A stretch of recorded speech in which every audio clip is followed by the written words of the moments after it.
यार मुझे नहीं रहना इस जगह। कैसी अजीब जगह है ये। मेरे मम्मी पापा ने भी मुझे कहां फंसा दिया। मन तो करता है कि इस जंगल में भाग जाऊं। राज ने अपनी स्कूल लाइफ से परेशान होकर खिड़की से बाहर झांकते हुए सोचा। राज की जिंदगी ऋषिकेश में अच्छी खासी कट रही थी, लेकिन उसे जबरदस्ती देहरादून भेज दिया गया। देहरादून का सेंट सेबेस्टियन एक बोर्डिंग स्कूल था, एक बड़ा कैंपस जहां बच्चों के रहने और पढ़ने की पूरी व्यवस्था थी। लेकिन राज को ये जगह एक आंख नहीं भा रही थी। हमेशा अपने कमरे की खिड़की से बाहर झांकते हुए राज जंगल की तरफ देखा करता था। उसका मन करता था कि इस स्कूल से अच्छा तो ये जंगल है, किसी दिन भागकर वहीं चला जाऊं। लेकिन डरपोक होने के कारण राज कभी ऐसा नहीं कर पाया। अपनी जिंदगी के पिछले 18 सालों में ना तो राज अपने घर वालों की उम्मीदों पर खरा उतर पाया, ना ही स्कूल में किसी को अपना खास दोस्त बना पाया। उसके घर वाले हमेशा से ही उससे और नंबर लाने की मांग करते रहे, लेकिन राज कभी भी उन्हें खुश करने लायक नंबर नहीं ला पाया। अरे बेटा, हम तेरी भलाई के लिए तो कह रहे हैं, राज की मम्मी ने कहा। राज के मम्मी पापा को लगा कि शायद घर पर रहकर राज को पढ़ाई करने में दिक्कत हो रही थी, इसीलिए उन्होंने उसका नाम देहरादून के बोर्डिंग स्कूल में लिखवा दिया था। नहीं नहीं मम्मी, मैं आपको इस बार परेशान नहीं करूंगा, बस आप मुझे अपने आप से दूर मत करो। नहीं पापा, प्लीज मुझे छोड़कर मत जाओ। नहीं। राज की नींद टूटी और वो चिल्लाता हुआ उठा। राज पसीने में तरबतर हो चुका था। उसने टाइम देखा, रात के 3 बज रहे थे। अक्सर राज को इस तरह के सपने आते रहते थे। राज ने खिड़की के बाहर झांका। बाहर से जानवरों की आवाजें आ रही थी, तो राज डर कर वापस सो गया। इस साल 12वीं की परीक्षा के लिए राज शुरुआत से मेहनत करने में लगा हुआ है। अभी साल शुरू ही हुआ है, लेकिन राज ने पहले दिन से तैयारी शुरू कर दी थी। क्लास के सभी बच्चे राज को पढ़ाकू कीड़ा बुलाते थे। हालांकि राज को इन सब से जरा भी फर्क नहीं पड़ता था। मुझे इस जगह और यहाँ के लोगों से कोई मतलब नहीं होना चाहिए। मेरे मम्मी पापा ने मुझे यहाँ पढ़ाई करने के लिए भेजा है और मैं बस यही काम करूंगा। राज ने सेंट सेबेस्टियन आते ही अपने मन में ऐसा ठान लिया था। शुरुआत के करीब 1 महीने तो राज सर झुकाकर क्लास में घुसता और ऐसे ही बाहर निकल जाता। उसने क्लास के लोगों से नजरें मिलाना बंद कर दिया था। लेकिन एक दिन क्लास में घुसने पर उसे एक मीठी आवाज सुनाई दी। उसने सर ऊपर करके देखा तो एक सुंदर सी लड़की दूर एक बेंच के पास खड़ी होकर अपने दोस्तों से बातें कर रही थी। उसके दोस्त उसे रिया नाम से बुला रहे थे। ये पहली बार था जब राज ने रिया को देखा था। राज को पहली बार पढ़ाई और वीडियो गेम के अलावा कुछ और पसंद आया था। राज को अपने अंदर बिल्कुल पिक्चरों की तरह हवाएं चलती हुई महसूस होने लगी थी। राज अभी रिया को देख ही रहा था कि तभी, ओए पढ़ाकू, चल बाजू हट, मेरी गर्लफ्रेंड को क्या घूर रहा है? राज को पीछे से किसी ने चपत लगाई और कहा। राज ने पीछे मुड़कर देखा तो रैम्बो खड़ा था और उसके साथ उसके सारे चमचे मौजूद थे। राज को रैम्बो की तरह लफंगे लड़के बिल्कुल पसंद नहीं थे। उसका तो मन करता था कि किसी दिन रैम्बो को पकड़कर अच्छा मजा चखा दे, लेकिन राज इतना दुबला पतला था कि रैम्बो उसे बगल में दबाकर पटक देता। दूसरी बात, रैम्बो स्कूल के प्रिंसिपल का लड़का था और रैम्बो से उलझने का मतलब स्कूल से बाहर निकाले जाना था। रैम्बो और उसके दोस्त ही वो लोग थे जो आए दिन राज को क्लास में या बाहर बुली किया करते थे। उन्होंने ही राज का नाम पढ़ाकू रखा था। एक दिन रिया को रैम्बो के गले लगते देख राज का खून खौल उठा। क्लास के बाद वो अपने कमरे में काफी गुस्से के साथ घुसा, लेकिन कपड़े बदलकर जैसे ही उसने रिया के बारे में सोचा, उसका सारा गुस्सा हवा हो गया। राज को लग रहा था जैसे उसे पहली नजर का प्यार हो गया था। वो हर समय बस रिया और रिया के बारे में ही सोचता रहता था। उसे रिया जहाँ भी दिखती थी उसके पीछे पीछे आवारा पंछी की तरह बस चला जाता था। रिया को भी राज की ये हरकत समझ आने लगी थी। उसने 1-2 बार राज को धमकाते हुए कहा, सुन बच्चू, अपनी हद में रह। अगर मेरे बॉयफ्रेंड को भनक लग गई ना कि तू मेरा पीछा कर रहा है तो वो तेरी हड्डी पसली एक कर देगा। इसलिए तेरे लिए अच्छा होगा कि तू मेरे आसपास भी ना भटक। रिया राज को धमका कर चली गई। राज अपने रूम में वापस आ गया। राज के हाफ ईयरली एग्जाम आने वाले थे, इसीलिए कुछ दिन वो भी रिया को भूलकर पढ़ाई करने में लगना चाहता था। लेकिन उसके पहले राज को लगा जैसे उसे अपने प्यार का इजहार रिया से कर देना चाहिए। राज अपने सपनों के आसमान में गोते लगा ही रहा था कि तभी उसका रूममेट अंदर आया। और आशिक, कल तो तेरी रिया का बर्थडे है, क्या प्लान है तेरा कल का? तू उसे बर्थडे पर क्या देने वाला है? राज के रूममेट रोहन ने राज को चिढ़ाते हुए कहा। रिया के बर्थडे की बात सुनकर राज को मौका मिल गया। उसने रिया के बर्थडे के दिन ही अपने प्यार का इजहार उसके सामने करने का मन बना लिया। अगली सुबह खिली हुई धूप निकली थी, चारों तरफ रौनक छाई हुई थी। अच्छे से नहाकर और परफ्यूम लगाकर राज रिया को प्रपोज करने की तैयारी में निकल गया। बगीचे के सामने से गुजरते हुए राज को गुलाब के फूल दिखे। उसने सोचा कि खाली हाथ इजहार करने से अच्छा है कि एक गुलाब देकर प्रपोज किया जाए। राज ने बगीचे से एक गुलाब तोड़ लिया।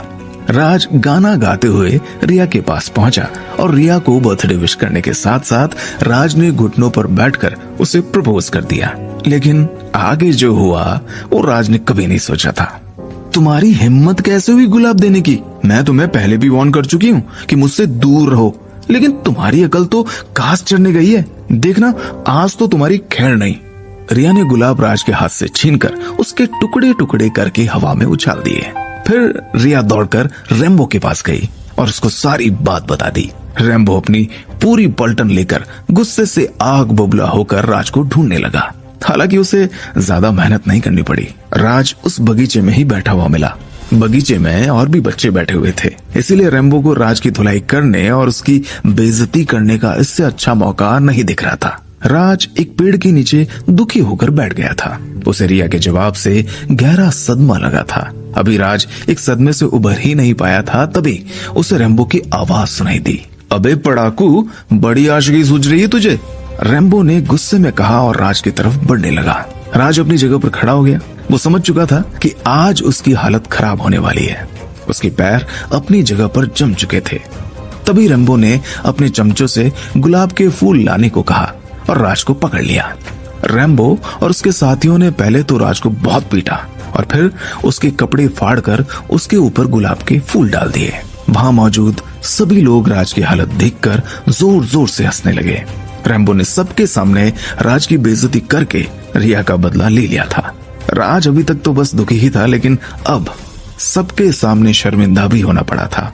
अभी तक राज का सिर्फ दिल दुख रहा था, लेकिन अब पिटाई के बाद राज के हर अंग में दर्द हो रहा था। आखिर मेरी गलती क्या थी? मैंने तो बस रिया को अपनी फीलिंग्स बताई थी। उसने मेरे साथ ऐसा क्यों किया? राज ऐसा सोचते हुए रोते रोते अपने कमरे में वापस आ गया। उस रात देहरादून में जोरों की बारिश हुई। बारिश की बूंदों के साथ साथ राज के आंसू भी लगातार बहते गए। राज अपने बिस्तर पर बैठकर लगातार रोता रहा, लेकिन बिजली की हर कड़क के साथ राज का गुस्सा रैम्बो के लिए बढ़ता गया। राज ने भी रैम्बो को मजा चखाने का मन बना लिया। राज के पापा एक डॉक्टर थे और राज को डाइजेशन की प्रॉब्लम भी थी। उसके पापा ने राज को एक दवाई दी थी जिससे उसका डाइजेशन ठीक रहता था, लेकिन उन्होंने राज को ये भी बताया था कि इस दवाई को कभी भी ज्यादा मात्रा में लेने से पेट बुरी तरह खराब हो सकता है। राज के दिमाग की बत्ती जली। ये दवाई ही रैम्बो से बदला लेने का सबसे बढ़िया तरीका था। राज ने रात में ही अपना ड्रॉर खोला और दवाई की शीशी अपने बैग में डाल ली। अब मैं उस रैम्बो के बच्चे को अच्छे से सबक सिखाऊंगा। मुझसे पंगा लेने का हर्जाना उसे भुगतना ही होगा, राज ने सिसकते हुए धीमे से कहा और सो गया। अगले दिन राज लंच के दौरान मेस में गया। रैम्बो वहां पहले से था। रैम्बो अपने खाने की प्लेट लगा ही रहा था, तभी रिया ने उसे पीछे से आवाज लगा दी। रैम्बो रिया से मिलने चला गया। राज को दवाई मिलाने का यही अच्छा मौका लगा। राज अपनी प्लेट लेकर खाना लेने के लिए गया और चुपके से रैम्बो की दाल में दवाई डालने लगा, लेकिन जल्दबाजी में उससे दवाई की पूरी शीशी दाल में गिर गई। ओह शिट, ये तो बहुत ज्यादा दवाई चली गई। खैर अच्छा ही है, इस रैम्बो को जिंदगी भर के लिए सबक मिल जाएगा कि मुझसे पंगा नहीं लेना चाहिए था। राज ने सोचा और चुपचाप वहां से जाकर एक टेबल पर बैठ गया। आज भी मेस में मौजूद सभी लोग राज को देखकर हंस रहे थे, लेकिन राज भी धीमे धीमे से मुस्कुरा रहा था, क्योंकि अब रैम्बो का मजाक उड़ने का वक्त आ चुका था। रैम्बो ने अपनी प्लेट उठाई और रिया के पास जाकर बैठ गया। रैम्बो की आदत थी कि वो खाना खाने से पहले उसे सूंघ कर देखता था। उसने सबसे पहले दाल की कटोरी उठाई और उसे सूंघा। दाल को सूंघकर रैम्बो का मूड खराब हो गया। उसने हंगामा शुरू कर दिया और मेस में खाना बनाने वाले को बुलाया। ये क्या खाना बना दिया? इसे दाल कहते हैं? मेरे घर के कुत्ते भी ऐसी दाल नहीं खाते। ये दाल तो तुम्हें ही मुबारक। रैम्बो ने दाल की कटोरी को वापस बर्तन में डाल दिया। जैसे ही राज ने ये देखा, उसके होश उड़ गए। रैम्बो से बदला लेने के चक्कर में उसने कितना बड़ा कांड कर दिया था, इसका अंदाजा उसे लग गया था, क्योंकि अभी खाना खाने के लिए आधी स्कूल बाकी थी। अगले दिन प्रिंसिपल के ऑफिस में खबर पहुंची कि आधी स्कूल का पेट खराब हो गया था, उन्हें फूड पॉइजनिंग हो गई थी। राज को भी ये खबर मिल गई थी, यहाँ तक कि उसका रूममेट भी इसका शिकार बन चुका था। उस दिन प्रिंसिपल ने असेंबली में सभी बच्चों को बुलाया। हमारे स्कूल में कल का खाना खाने से आधे लोगों का पेट खराब है। अभी हमें इस बात का पता नहीं है कि ये किसकी गलती से हुआ है, इसीलिए हमने मैथ्स की सीसीटीवी मंगाई है। 2-3 दिन में हमारे पास सीसीटीवी आ जाएगी, जिसके कारण भी ये हुआ होगा उसे इस स्कूल से तुरंत ही निकाल दिया जाएगा। प्रिंसिपल ने बहुत गुस्से में बच्चों को देखकर कहा। राज ने अपने सपने में भी नहीं सोचा था कि उसका पैतरा उसी पर भारी पड़ जाएगा। जैसे ही असेंबली खत्म हुई, राज दौड़कर अपने कमरे में आया। वो बिल्कुल पसीना पसीना हो गया था। उसकी समझ में नहीं आ रहा था कि अब वो कैसे बचेगा। क्यों ना मैं जंगल की तरफ भाग जाऊं, राज ने खिड़की से बाहर जंगल की तरफ देखते हुए धीमे से कहा। उसके बाद जैसे तैसे हिम्मत जुटाकर राज जंगल की तरफ चल पड़ा। जैसे जैसे शाम ढलती गई, जंगल का माहौल और खतरनाक होता गया।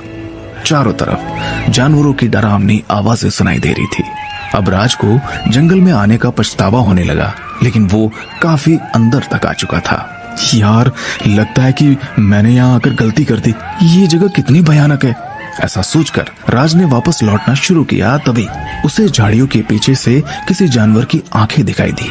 राज अपनी जगह पर पुतले की तरह जम गया। राज ने धीरे से अपने पैर पीछे किए और उल्टे पैर भागने को तैयार हुआ, लेकिन तभी उसका पैर एक सूखे पत्ते पर पड़ा और आवाज सुनकर वो जानवर झाड़ियों से बाहर कूद पड़ा। डर के मारे राज नीचे गिर गया और घिसटते हुए पीछे की तरफ बढ़ने लगा। उसके सामने एक लंबा चौड़ा भेड़िया खड़ा था। भेड़िया दबे कदमों से अपने शिकार यानी कि राज की तरफ बढ़ रहा था और राज धीरे धीरे अपनी जान की खैर मनाता हुआ पीछे खिसक रहा था। पिछले कुछ दिन से राज की किस्मत काफी बुरी चल रही थी और आज तो मौत उसके सामने खड़ी थी। तभी राज का हाथ किसी चीज पर पड़ा और उतने में ही भेड़िया उसके ऊपर कूद पड़ा। मौत को अपनी तरफ बढ़ता देखकर राज की चीख निकल गई। भेड़िए के इस हमले से क्या राज खुद को बचा पाएगा या राज की जिंदगी का सफर बस यही खत्म हो जाएगा?